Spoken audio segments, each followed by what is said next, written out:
Thank you ever so much for coming to this event to talk about our Wargame series. I'm not sure how many of you actually listened to it yet, but if you haven't, please do. I'd introduce us first. So my name's Deborah Haynes. I'm the Security and Defence Editor at Sky News, and I created and wrote the Wargame podcast. I have to my far left Rob Johnson from Oxford University, who is an incredible academic and also the brain behind the actual game, so very important. And then we have Lucy Easthope, who is a professor and was in the game. So she is in the smaller blue team, the PGHQ kind of team that she is a deep expert on sort of civilian response in a disaster relief situation, and really provided that important civilian voice in the crisis that our wargamers encountered. And then immediately to my left, we have Keir Giles, who is a deep expert on Russia's ways of war, and you will recognise him, no doubt, as having been playing the part of the Russian president in our wargame scenario. I'm joking. I thought just before we kick off, we're going to just listen to a little bit of splurge about the game, and then we will talk a bit behind the scenes amongst ourselves. I will ask a few questions, taking advantage of the fact that that's what I do for a living, and then we'll open it up to questions in the room. So if you've got anything you want to ask, anything at all, then please do. I know that there is a certain individual, I hope, here in this room, James Shield, who was a key, he was the producer of the game and absolutely fundamental as well to the series. So let's first of all just listen to a bit of the war game. The Russians are signalling that there may be, let's call it what it is, Prime Minister, there may be an attack. I think we just have to be cautious of the word attack. What would happen if Britain's defences were put to the test? You want to just take a breath before you decide exactly what the next move is. I suggested running a war game for a podcast to find out. We only had one chance to get it right. This was basically like trying to film a movie in one day. There was a really palpable air of excitement. Whatever happens, at least it will bring to life the reality of the threat. Could be testing whether the NATO alliance is actually as solid as it once was. Right. And they may be actually putting that to the test. Always punching the bruise.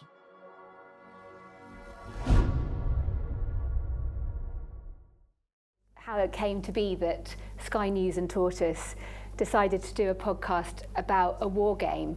And it kind of was really, well, as I sort of say in the series, I've been a journalist all my professional life and a defence journalist for most of that, and have seen the reality of war from time spent in Iraq, Afghanistan, in Libya, most recently in Ukraine, also of course in the Middle East. And every time I come home to the UK, I would see that our population, we don't think about existential threat. We've come to think about war as something that happens far away, and the military is seen as very separate to society. So there are fewer and fewer people that have anything to do with defence, and yet the wars that are happening remind you that actually war is an all-of-country event, and battles are fought by militaries, but countries fight wars. And it was that increasing gap of knowledge, and yet there's so much in the news and so much in Parliament, so much in discussion, if you look for it, about the importance of credible defences, the importance of national resilience, but it doesn't really punch through. And I was trying to think of ways to come up with an idea that would make something that it's quite alien. We're very fortunate since the end of the Cold War that it is an alien thought, or it has been, but to make it accessible to the public. And I spoke to Rob Johnson, who is someone I've known for a long time, and got to know when he was in government, and he helped with one of the defence reviews that took place. And then when he left government last year, we kind of got together and tried to think of ways, didn't we, to try to help people understand and think about the challenges that this country faces, given how we have shrunk our chosen to shrink our defence budget, along with much of the rest of Western Europe, since the end of the Cold War, and yet with growing threats and with who we see ourselves as a nation. You know, we are a nuclear power. We talk about ourselves as a leading member of the NATO alliance. We are a permanent member of the UN Security Council, and yet the reality of our actual capability, unfortunately, has become quite a sorry story.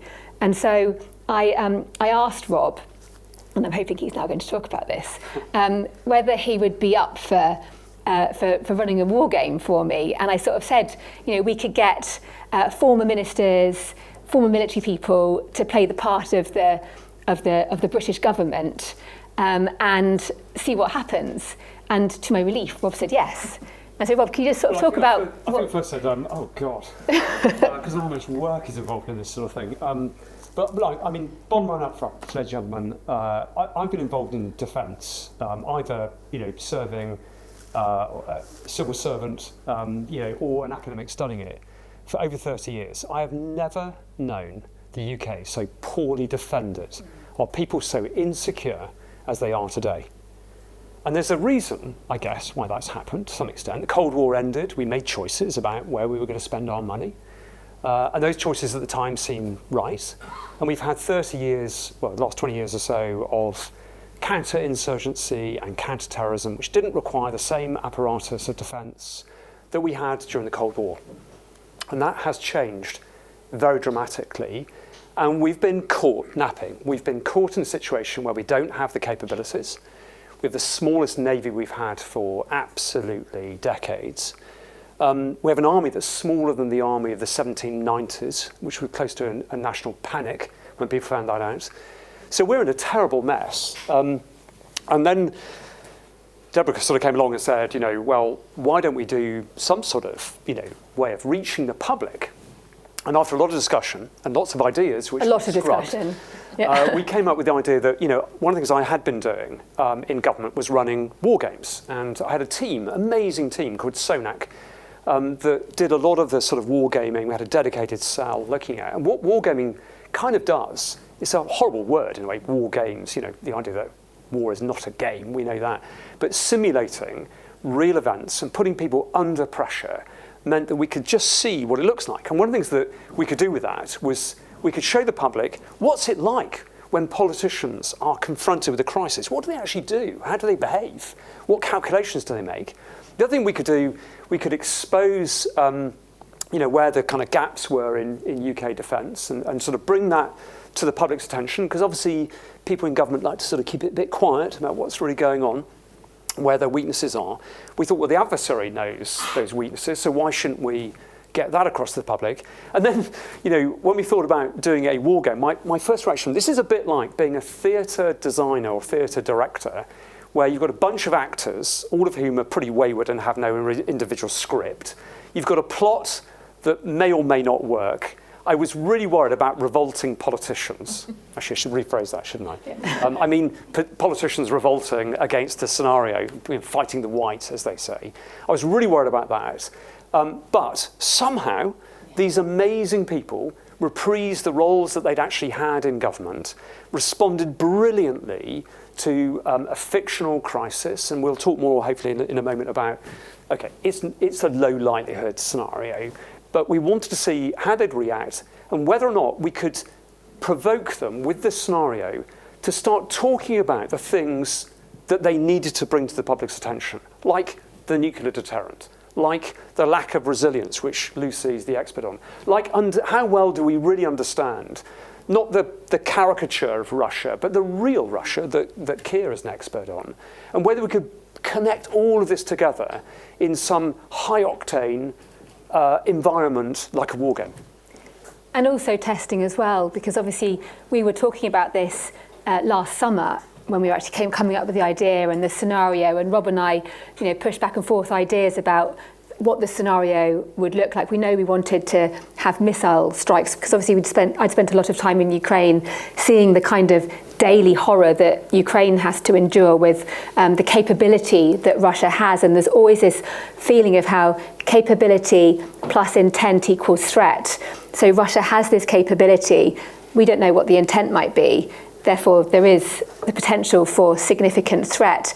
And I'd also spent a lot of time talking to a man called Chris Donnelly, who is in the series as this sort of sage voice from the Cold War, a deep expert as well on Russia's ways of war. And the alarm bells that he's been ringing for such a long time now about the need to wake up and realise the level of the threat, the gap in our capability, in our conventional deterrence, and what that means for the jump to a nuclear war, were we to ever be tested, and that needing to be circulated and to become more common knowledge. And then piled on top of that, of course, back in the summer of last year, was the increasingly likely prospect of Donald Trump returning to the White House, and then what that would mean. And the actual date for the game that we were going to do, it kept on getting pushed back. We were initially thinking back end of last year, and then it ended up actually being April of this year, by which time Donald Trump was well and truly back in the White House. And Mark II, second presidency, we'd already had the Pete Hegseth moment in NATO. I was there in February, where he made very clear that America wants Europeans to step up, and the reliance that we have pinned our whole defence posture on, of America always being there, suddenly didn't seem so certain, and so it really made the game very pertinent. But another key person that I spoke to very early on was Keir, and Keir and I have known each other for a while, quite a long time. And I know that Keir does a lot of, it's called red teaming. So you have in a war game, you have your blue team, your red team. The white cell is so Rob was the head of the white cell, which is like running the game. But Keir went to Keir to ask him about the idea, and also whether he would want to be involved in the red team. And he was, do you want to just talk about what that entails? Certainly, yes. I make a living by being a professional explainer of Russia. I talk to anybody that's interested about why Russia does the things it does and what it might be about to do next. And that is also for government and military customers. This morning I was down at the UK's own staff college down in Wiltshire, talking to the up-and-coming officers about the Russia problem, what is constant about Russia, what is not going to change, and what kind of threats they're going to face from it. And as part of that, I do quite a lot of red teaming. I take part in these war games, things that play out like what you may have heard already on the podcast. And I do that for national governments, for NATO. I haven't done it with Rob before, because the British government has shown itself to be resolutely uninterested in bringing in external experts to tell it what Russia is about. But for other places, yes. And so Deborah asked me to tap into the network of people who do this on a regular basis and who I know do it well. So I brought together a potential cast list of people from around Europe, particularly in the frontline states, the ones that put a lot of effort and a lot of resources and a lot of intelligent people into studying Russia, and therefore come up with the foremost experts. Came up with a list of about 10, from which you narrowed it down to 3 or 4, all of whom are very well recognized experts in their own country and in their own particular field of study. These are senior academics, they're senior defense researchers. One is the head of the National Defense Academy in his home country.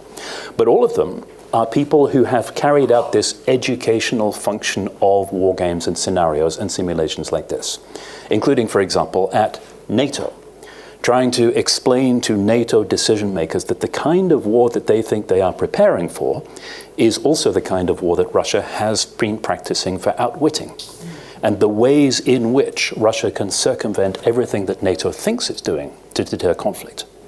So the sad point is that, as Deborah mentioned during the recording of the podcast, there was quite a lot of laughter and quite a lot of relaxation in the red team, but that's fairly normal, because it is an easier job to play Russia in these situations than it is to play the defending nation.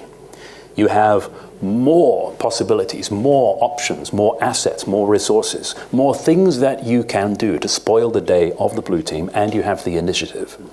Which means that, as a rule, we run rings around the opposition, and it is extremely hard for people to defeat Russia and prevent Russia doing what it wants. Now, this particular experience was slightly different because we were more scripted than we would be in some of the, what you might call free play, when we do this, when we have all of the options open to us that Russia as a state would. Because of the constraints of turning this into something which was for public consumption as a podcast, Rob had put together a timeline, a very plausible timeline, all of the Russia experts thought, for what Russia might seek to do and how it might seek to do it. All that we were doing as the red team in the room were really acting it out, but also embellishing it based on our understanding of how Russia operates. Adding in things that would complicate the lives for the blue team. All of the distractions, all of the diversions, all of the things that, if you heard the podcast, you'll have heard Ben Wallace refer to as strategic dilemmas. The principle being you treat the blue team as a puppy, and you have a basket of tennis balls, and you send them all rolling across the floor in the hope that the puppy's not going to know where to look and is probably going to chase the wrong thing and miss the point that is the main effort of Red and the thing they want to actually achieve. Some of that made it into the podcast, but there's only so much you can compress into 5 hours of audio from, 4 rooms recorded over the course of 8 hours, and an awful lot of side chat as well. Yeah, I mean, there was like when I was putting it together afterwards, because obviously we recorded we had the main Cobra room, we had the sort of the second blue team room, we had also the red team, the Russia room, and actually there was another room which never got into the podcast at all, which was kind of like the explainer room, where me and a senior former military officer, Ed Stringer, who's a good friend as well, were sitting there trying to like listen in and also explain what we were hearing. But by the time I got to actually putting it all together, I was like, whoa, no, you don't need that. But actually in the red team, there was this whole, there was like these incredible extra scenarios, which I do mention in the podcast, but they didn't actually end up influencing the outcome of the game. But Keir and his team had, as part of the Russian flotilla, they had like a land invasion force that was going to be attacking the Shetlands. There was also obviously the whole attack on Gibraltar that was planned. It was ready to go. It was ready to go. Estonia as well. All of the things to distract Blue, to distract the UK and make it far more complicated to decide what to do and what to prioritise. And when we were actually putting the team together, so we obviously having the red team, like Keir was explaining, deep experts to play those key roles of the Russian president, the head of the Russian military, the head of Russian military intelligence, the GRU, and also because of the scenario, which is obviously involving this flotilla in the North Sea firing missiles at the UK, the head of the Northern Fleet. That was really key. But we were trying to do this while I was doing my day job as the defence editor at Sky. And so I was in Ukraine quite a lot of the time, having to make these sort of like frantic messages on Signal, phone calls. Like at one point when I was trying to recruit my blue team, I was desperately trying to get Amber Rudd on the phone, and it had taken quite a while, and suddenly she called me and we were like driving, I don't know where we were, maybe in the Donbass. I was like pulling alongside, trying to get a signal on my phone to make sure I could catch her phone call, because it was so key to make sure we had credible former politicians from both the Conservatives and Labour to play the game for the government. And I've known Ben Wallace for a long time during his time in government. I'd known Mark Sedwell as well from his long time serving inside government, and also Jack Straw. So I thought they were like 3 key people, as well as Richard Barrons. Now Richard's someone I've known for a long time too, and we've talked a lot about how we can try to get this subject more accessible to the public. So I knew that Richard and Ben were up for it. I asked Jack and Mark, and they were also keen, and I think that really underpins how they really believed in the idea. And then from that core team, we managed to I managed to ask everybody else to get involved.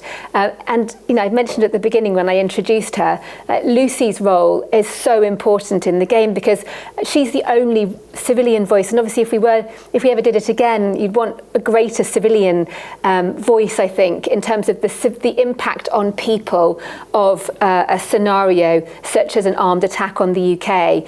And so Lucy was absolutely invaluable in bringing that human touch to the discussions. And hope if you've heard the series, you get that sense. But I called up Lucy. We hadn't really been in touch before, so I cold called out of the blue with this very random question, like, please, can you play a war game?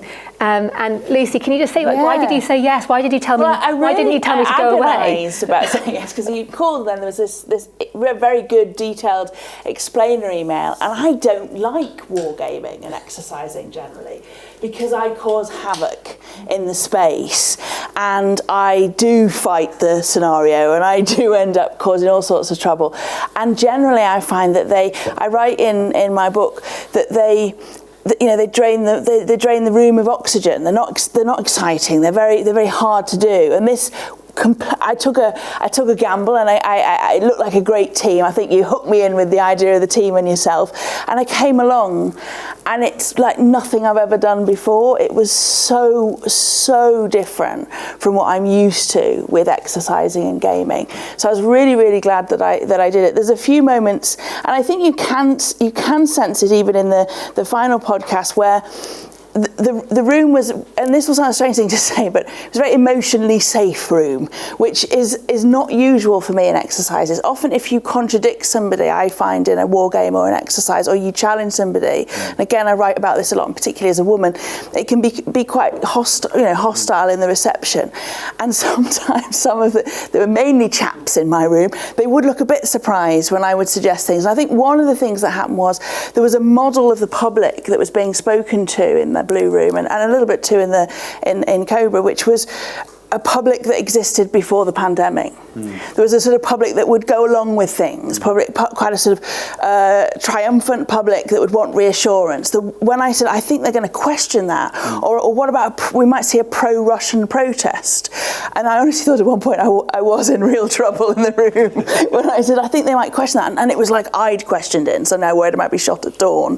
And I think one of the things that it's really important to do with the civilian voice is also think about how the public will be hearing things.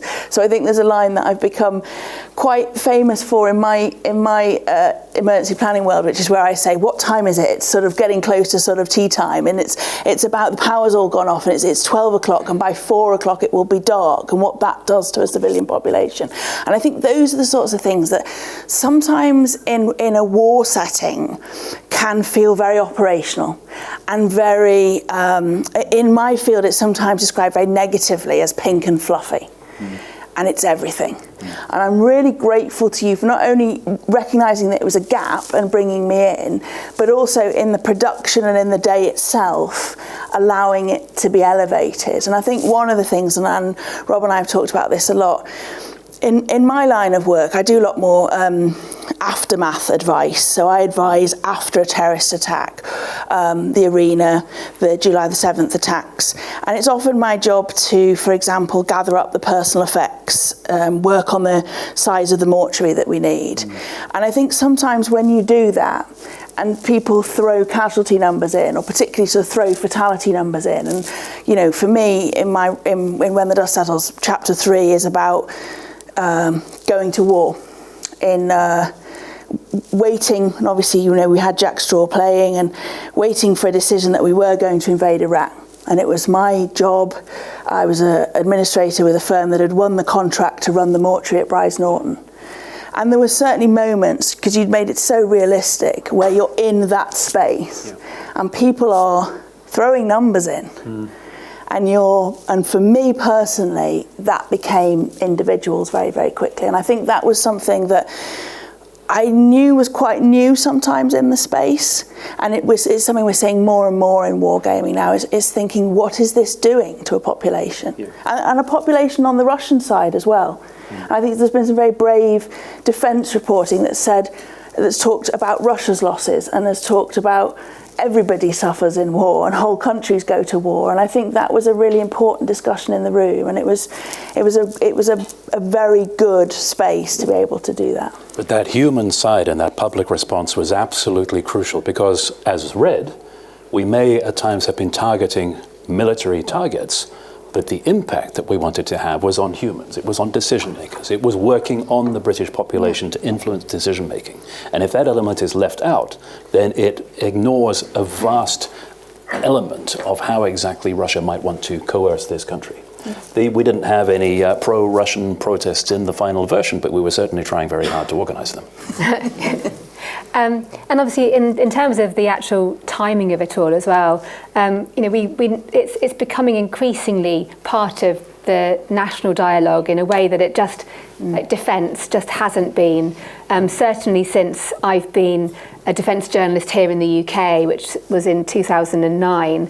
And I think we wanted to have something that came out, like we knew that there was a defence review, a strategic defence review, that was going to be being published, and we didn't know when it would be, and so we didn't want to pin the timing of the release of the series on whether or not it had come out or not. And actually, Richard Barons, who's our defence chief in the game, is one of the authors of the review. He unfortunately wouldn't tell me what was in the review at the time. I did try, but it meant that we knew that we were sort of future-proofed from that, because clearly he knew what was going on and he knew what we were going to be doing in the game.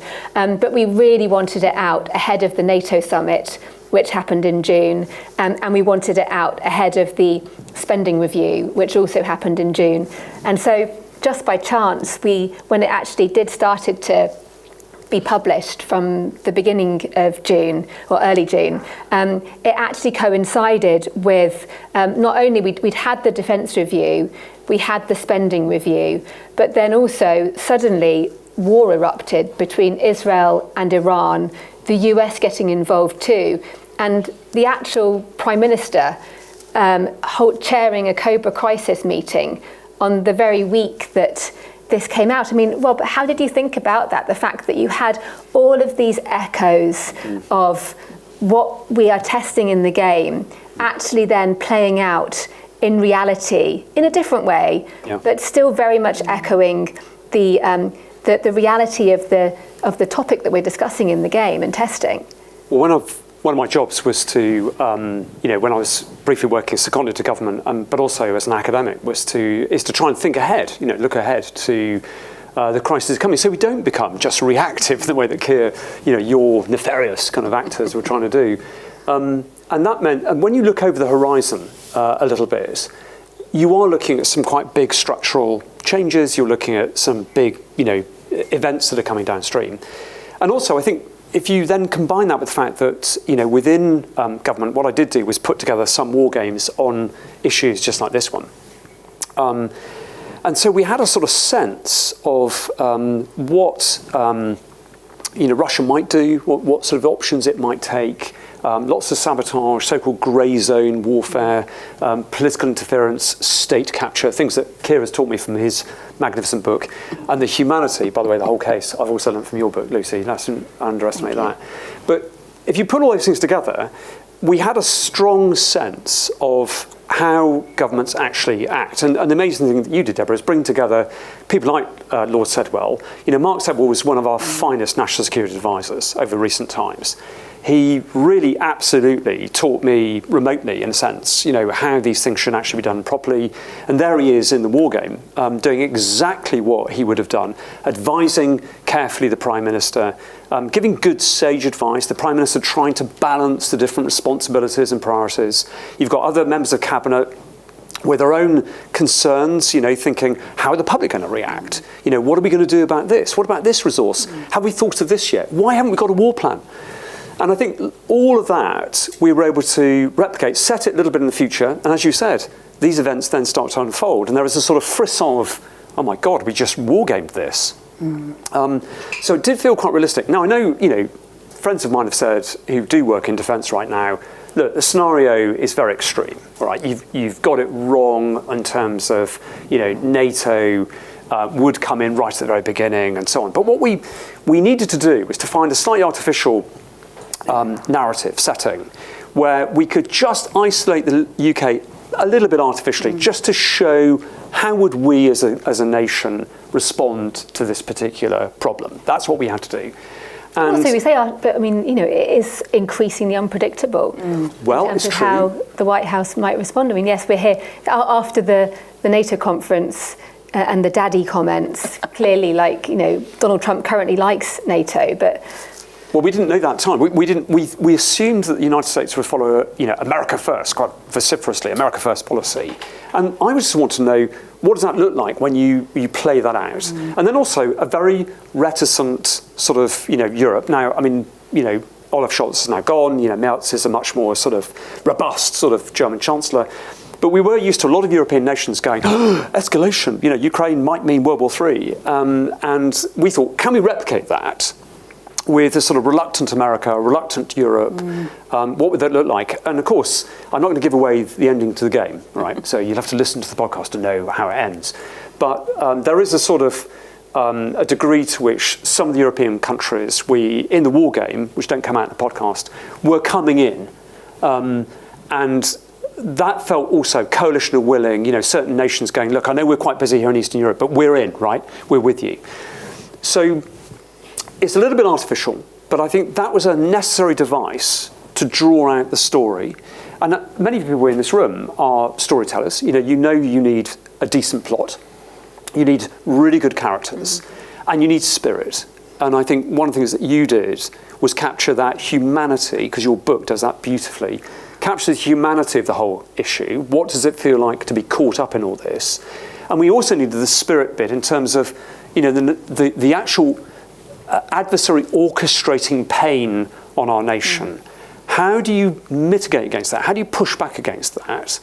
And we needed an authentic voice. And Keir, you're the authority on this. I came to you because I knew that you would have the knowledge to how this actually works in practice, not the fantasy one we hear about, but the real one.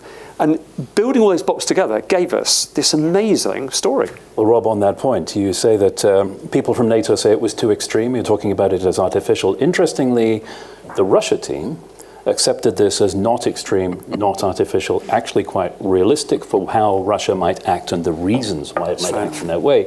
And these are people with very consistent track records of being right about what Russia is going to do next. So, and also I've had feedback as well that we were a bit too kind on the British side. Well, you had the accident of timing meant you had to pretend that the UK was in a much better position that would have been because you had to pretend that we hadn't sent most of the functional remnant of the Royal Navy to the other side of the planet. Well, yeah, I mean that's the thing. The reality is that our aircraft carrier and all of the functioning F-35 jets, presumably the one Type 45 that was valiantly trying to defend us, would actually right now, or is actually right now on the other side of the planet. So, oops.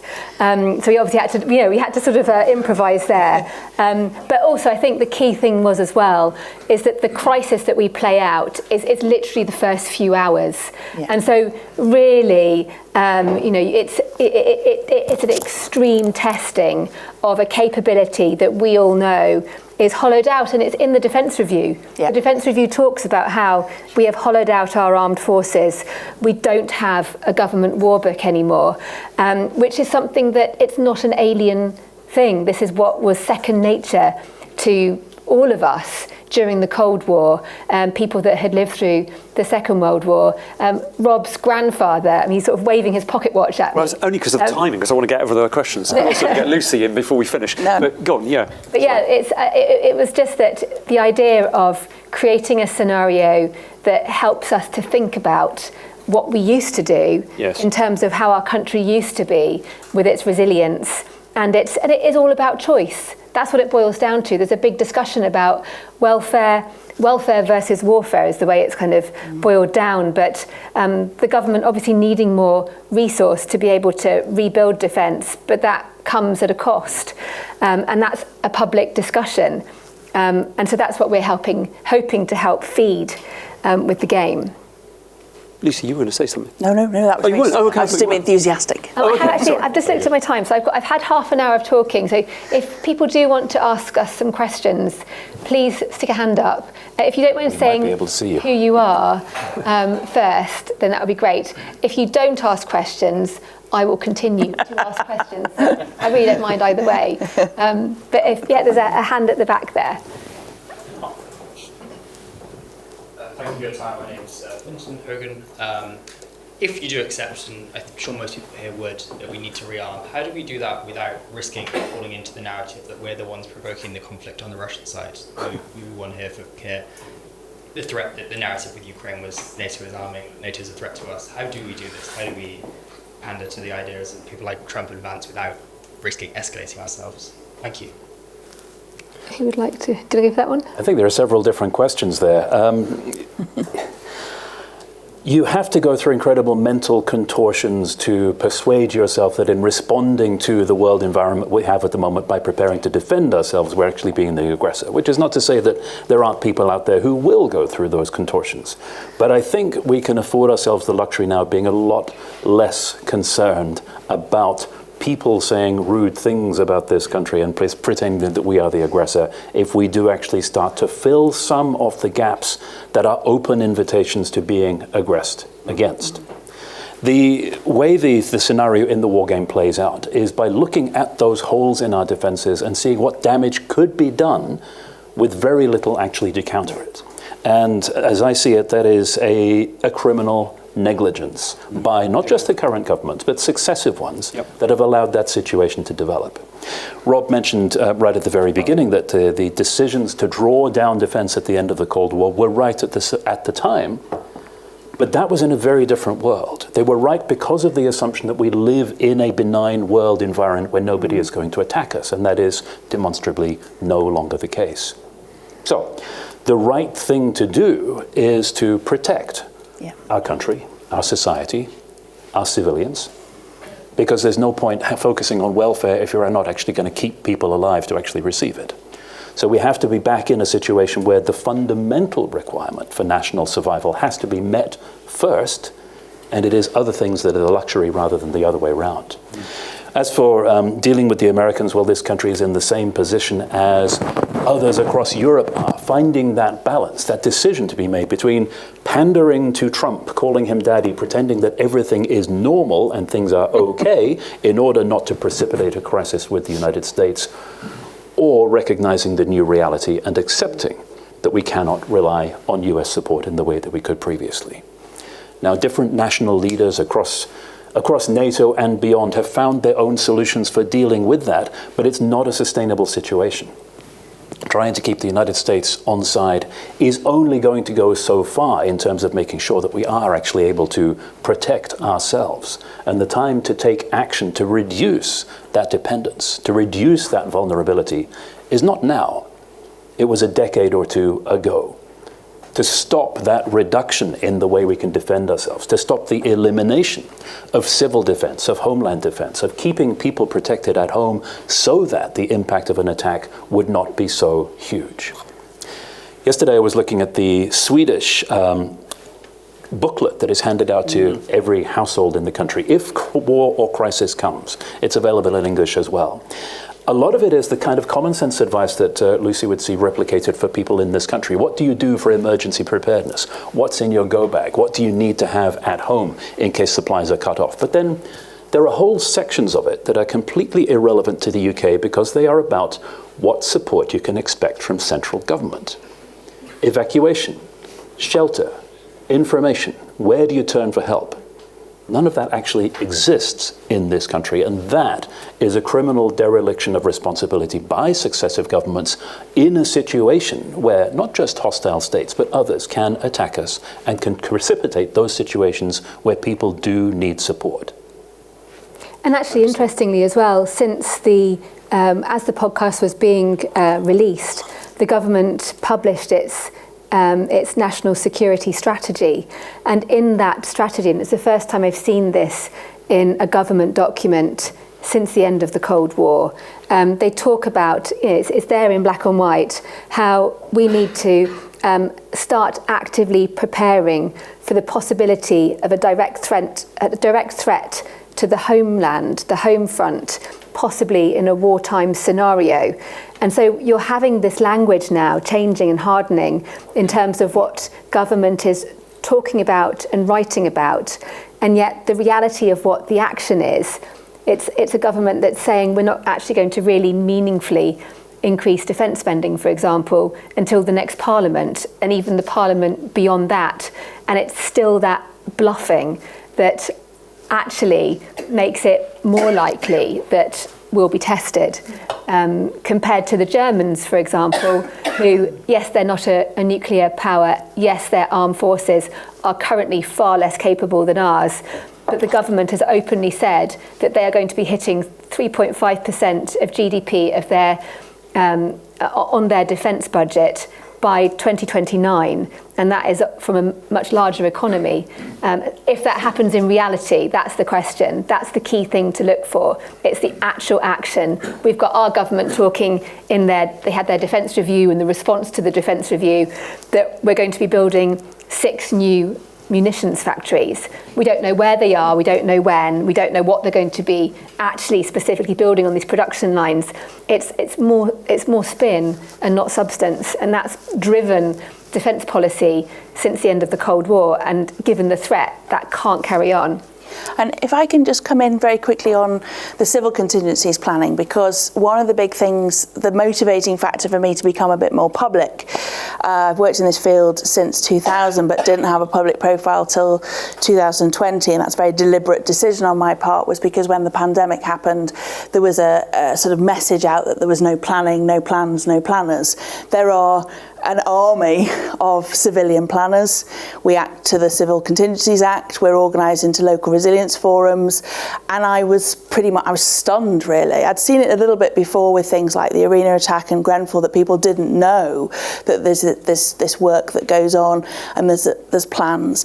And that is the mechanism by which the government at the moment are pushing out how they will do increased resilience, but again with no funding behind that. So we are being told to get citizens and households and houses of multiple occupancy and families and children ready for an unknown threat. And I did 18 local BBC radio stations last month, and they said, but what is the threat? And I had to say, well, it's a sort of unknown threat, if you can just sort of plan for some kind of nebulous threat. So one of the things that we have at the moment is we have a mechanism, but not necessarily a lot of honesty. And I think that goes actually to the question, I've just come through St Pancras, and if you know where to look, and I do, you'll see the blood packs, and you'll see the racking and the Harris fencing, and you'll see the beds that we use if there's a terrorist attack. And we are on alert all the time, but we're not talking about it. And that for me is a big difference with some of the other states.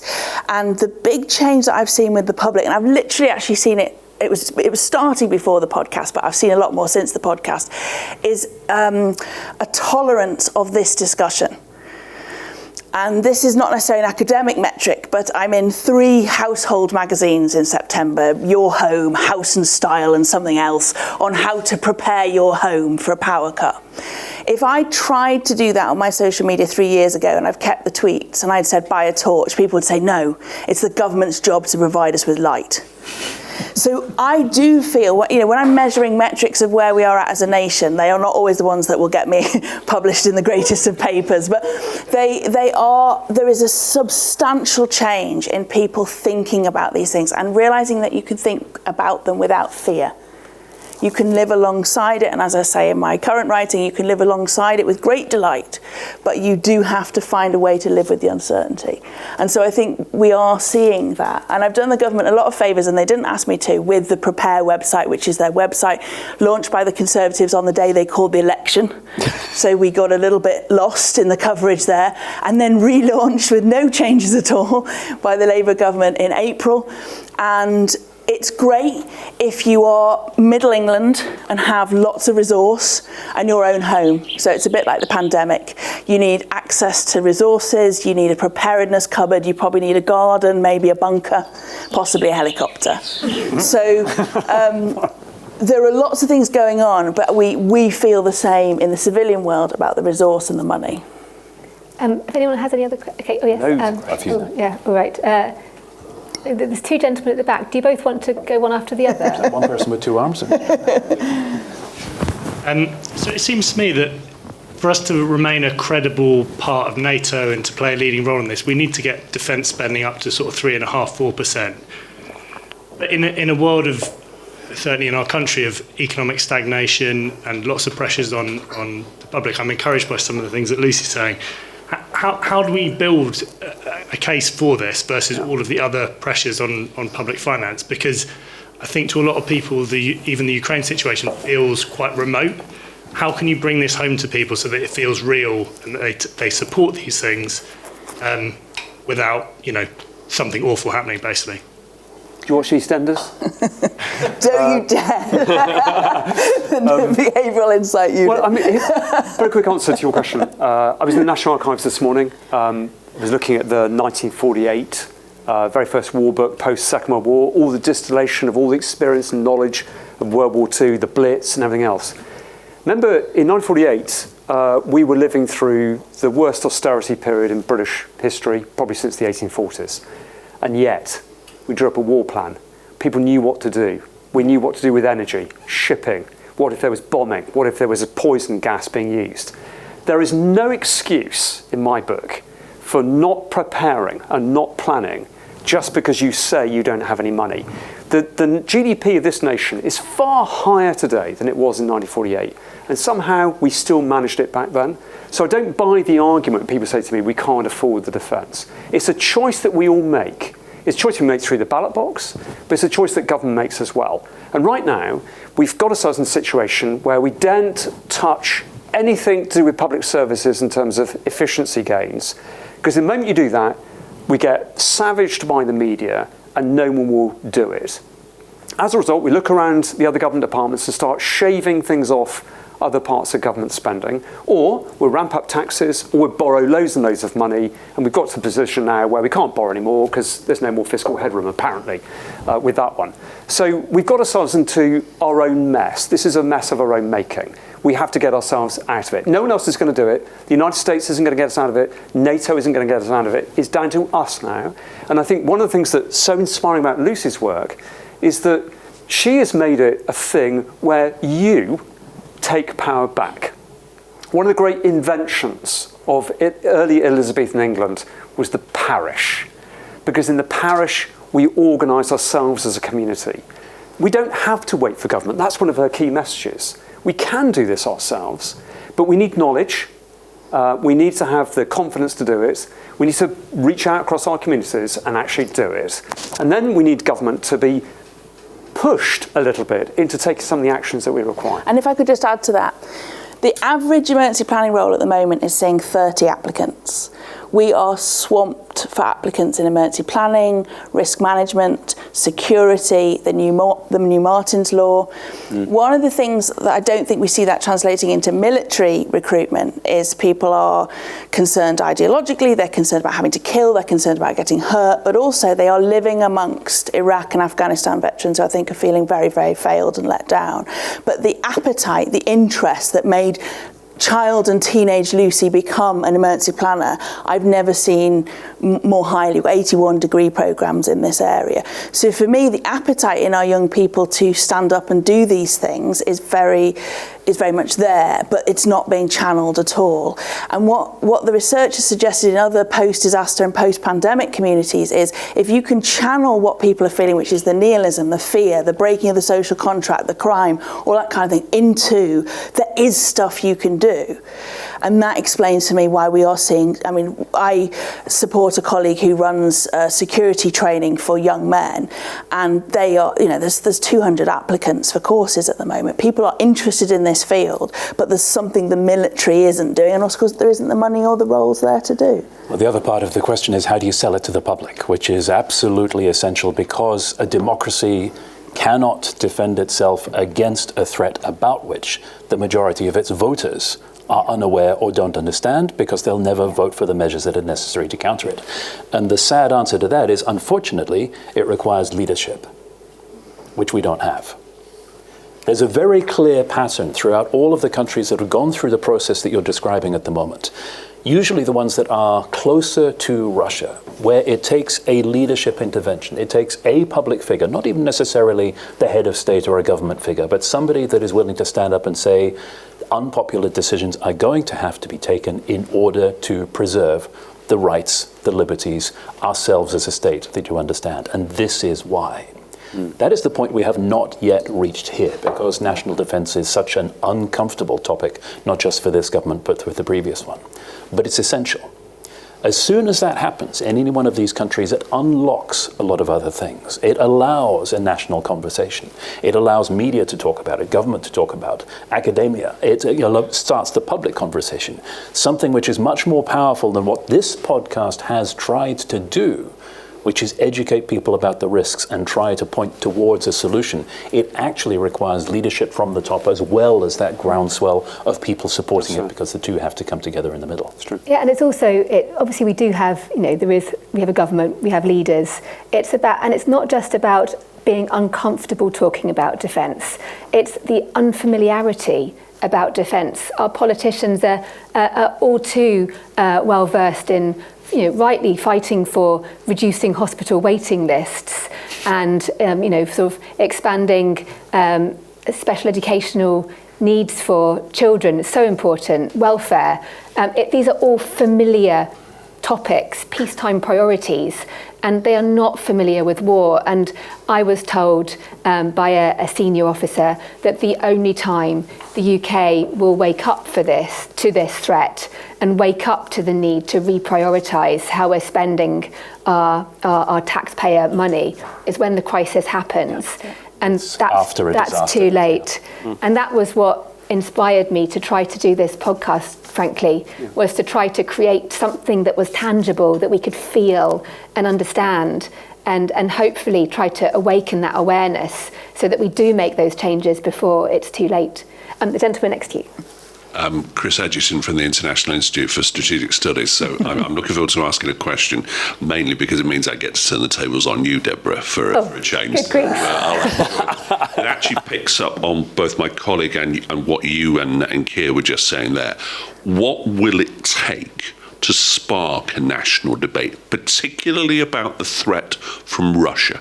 Because with all due respect, despite a slightly arcane debate about the precise percentage of spending on defence according to GDP, we have not had that debate, I would argue, in recent months and years. Yeah. What will it take to spark that debate? I get the impression people are simply not aware of that threat, and frankly, they should be. Yeah, no, it's a really important question. It's a fundamental question, and I think actually Donald Trump has been part of the answer. There's no way that, even though the spending pledge that's taken place in NATO has been fudged in a classic NATO way, with it not really happening until 2035 as the target goal, and the actual numbers itself, including a rather nebulous 1.5% on defence stuff. But I think so that obviously has helped. But I think in terms of the fact that it's being talked about at all is different to even after the full-scale invasion of Ukraine, there was a slight awakening. Before that, you'd have important defence debates taking place in Parliament with single numbers of MPs sitting in the chamber. Yeah. It was appalling for me as a defence journalist to watch. It was so frightening, and you just think this is happening. Our world is getting more dangerous. We need to understand and react to that. And I just think, unfortunately, unless people do, unless what we're seeing now in terms of government starting to talk about it, they need to actually take action, and you need to start actually seeing a genuine expansion of, weapons production, of expanding the military, expanding the reserves. They're talking about, Keir Starmer talked about reigniting the strategic reserve. I was speaking to a colleague of mine just yesterday who is ex-military. He left the military in 2019. Nobody's got in touch with him. He is part of the strategic reserve. And so we just need to stop talking about it, because we've gone from not talking about it to talking about it a bit more, but not actually acting. So the change hasn't happened, not in a way that you see in other countries, NATO countries, much closer to Russia. Everything that is happening at the moment is performative, including almost everything. Can't be I'm defending the government, not slightly. But this, as you said, the arcane debate about percentages is performative. It's not real. It's something that Trump has contributed to, but it is about notional input figures which are off in the far distant future, as opposed to the output from what you spend, which is far more important at the moment. And that's a far more significant metric of whether this country is actually able to defend itself, rather than the accountancy fudges that are leading people to pretend that something has changed, when in fact nothing has genuinely been done. And that's not a new phenomenon. This country has always, under the previous NATO funding pledges, pretended that it met the 2%, but could only do so by moving things around in the budget so that it looked as though it was meeting this notional NATO commitment, which 10 years after it was established, not the whole of NATO was actually agreed to. So the problem is moving from talking about it to actually doing something about it, because that is what our adversaries will measure our capability by. And this whole scenario within the war game hinges on the fact that this country has decided that air and missile defense to protect its cities and its civilians is something which is unnecessary. In a global environment where our adversaries have worked extremely hard to deliver death by missile strikes at immensely long ranges. And that's something they've been trying to do for decades. So you have a national defense mindset that is out of kilter, out of step completely with what's going on in the world. And Keir Starmer has stated it very clearly. His attitude to defense. He said in January of this year that there is no institution that is more important to the security of this country than the National Health Service.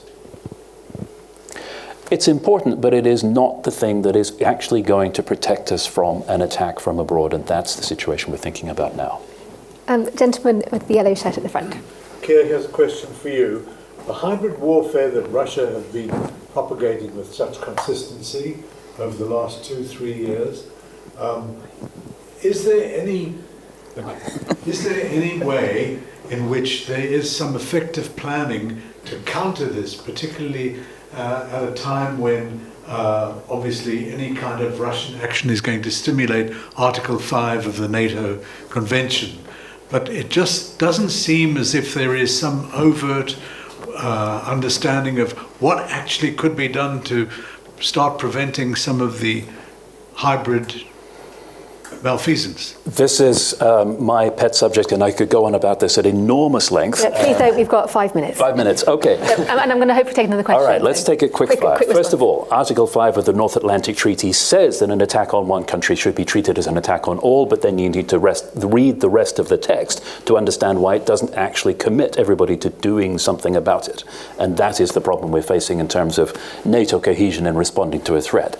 Second, there was no such thing as hybrid warfare in Russia. This is just special operations carried out by uniformed military officers conducting acts of war across Europe. These are military intelligence officers, they're serving officers, they are doing things which have been described as acts of war, and yet Russia's understanding of what you can do without triggering a response has expanded enormously because they have been forgiven. Next point, it's not just the last 3 or 4 years. This is a resurgence in a new form of something that has been constant, so much so that I wrote a book about it in 2021 called Russia's War on Everybody, talking about all of this stuff happening in the previous decade, but it does not reach the threshold at which it makes an impact on public opinion, partly because if you recognize it as a problem, if you recognize it as Russia waging war on us and on Europe, then you have to do something about it. And that's a difficult political decision, and it's one which successive governments have decided they're going to punt down the road until we're in the situation we're in now. Yes. The gentleman there and the gentleman there, and then I think, unfortunately, we're going to have to call it a day. Good evening, Jake Langford. So we talk a lot about capability in terms of, obviously, kit and personnel. Procurement with the right will and money for kit, that can, of course, happen. But I'd argue, of course, we need that mass for the civilian army. Say, in a war of attrition and pure conflict, they need to hold the line, ultimately, before the civilian army, comes forward to sort of win for the professional. My question is how do we manage that sort of cultural shift in society to actually have people who want to join the armed forces? Because I think we're in a place where, I'm certainly looking at much of the media at the moment, where people don't want to support that rhetoric at the moment. Yeah, and I think that's a really good point, because the recruitment figures are not great, and actually retention is also really, it's poor. It's actually become worse in the last year rather than better. And there's obviously all sorts of mechanisms that the government's trying to do, improving housing, ensuring that the pay settlements are are greater. But I remember, and I'm not at all advocating for conscription in any way, shape or form. However, I had a really interesting conversation because other NATO countries have reintroduced conscription for exactly this reason, in terms of the need to expand the reserve pool in the event of a crisis, because as Rob was telling me earlier, it's the phrase, the balloon going up. That sounds like you're at a circus, but actually it's what the military use when things go bad, when the war starts, when the balloon goes up. The forces that you have, the professional armed forces, and we see that in Ukraine, the professional armed forces that are there on day one, they die or are injured very quickly, and it's the reserves that come in. It's then the civilians that have no knowledge of defence that have to train and then join. And so, I was in Latvia, and the general who's in charge of, they'd reintroduced conscription in the last couple of years. He said that he actually cited Churchill as having said that conscription is one of the founding underpinning of a democracy, because not only does it teach a country's young people useful skills, but it also teaches them about something greater than just the self. The idea of being part of a community, part of your country, but part of a community, and being part of something that's bigger than just yourself. And so those are the sorts of, I've got young kids, well, they're not that young anymore, unfortunately. But my eldest son, he's 15, and maybe because he's got me as a mum, and I sort of talk to him about all of this stuff, but he has a keen interest and an understanding that the world is, he looks at Ukraine and what's happening there. There is an awareness amongst young people about the fact that the world is not as safe as it once might have been in our part of the world, and that maybe there might be a need for them to do something about that. And so it's having a grown-up conversation, not being scared of it, and then it comes down to choice, ultimately. There was a woman with her hand up just behind. I just wanted to get the gender balance right tonight for the sisterhood. Are you still happy to answer your question? I think you had your hand up, the lady there. Yeah. No, sorry, I just didn't. Yeah, good. Sorry, thank you. I was just wondering, because you were talking a lot about like how it would take a genuine threat for people to wake up and maybe see it a bit more clearly, like the threat that's there. Do you think it would almost be like a small, I don't want to say like a small real threat because it's a real threat, but like a small threat where an action's taken would almost be to like the population's or the government's benefit, because then they'd be able to do more things that would be kind of take more serious action because people would be a bit more aware? You mean rather than do a podcast, we should have done a false flag attack on the UK? We're causing mass casualties. We considered it. Did you? And there was quite a lot of discussion in the Blue Room about sort of things that people that are good for people to feel part of something, or if something happens, they'd feel very activated. One of the reasons I reacted so strongly to what might have been a suggestion to include the war book in EastEnders is one of the things that I get very angry about is misuse of behavioural insight and nudge. And what I would really like to see us do is be able to do some of these things without having the moment, without having to have people hurt, without having to have, I'd love to see us never have to use any of this. And I think one of the things that I brought into the room was, I'm also a pandemic planner, and we'd planned infinitely since 2004 for a pandemic, and then we watched our kit, we watched our surplus kit, our PPE. We lost 400% of our stockpile the year before, 400% decrease each year since 2012. And so one of the things for me was, I don't want to see us have to do what we did in March 2020. I don't need to have to show you the bodies, as Pete Apps uses the phrase with the Grenfell disaster, for you to realise there's a problem. That's the worst part of my career, really, is that I see reform only when we get what's called the tombstone imperative in disaster management. Only when enough people die does the change happen. And that is at both big and very, very small and operational for me. One of the hardest things in the first few days of the Iraq mortuary was British soldiers coming home who had died because they were in the wrong kit. So what I also don't want to see is false promises and pretend percentages and people moving people around and making the numbers look good. I would really love us to be honest about this. And in the podcast, we have an attack on armed forces. And it's very much what Keir said. You know, I cried hot tears of rage at Salisbury. I didn't go in the immediate response, I was in the aftermath response of Salisbury. We were not allowed to call that what it was. I don't know how many little attacks it would need. It's not that the public don't see it, it's that they're told it's not a big deal. That's the difference. They're not going, I don't see it. They're being told it's just one woman, or it was a targeted attack, or it wasn't a state action. So for me, one of the things I think going forward, I would love to see, but I get told off a lot that it's hopium, is just so much more candour with myself and my fellow public. How many people in the room are aware that Russia has been planting incendiary devices on aircraft for good? Okay, so people know it's happening. And what's been done about it? Anybody aware of countermeasures, any consequences for Russia? Or nope. Lots of talk. A lot of talk. These are the kind of mass casualty events which, if it happens, might finally focus minds, but we would really like those minds to be focused before. Without the tombstones. Exactly. Yeah. And that's the situation we're in. We've reached a conclusion some time ago that it is going to take a large number of dead people to finally convince governments like the one we have in power in this country at the moment that something needs to be done.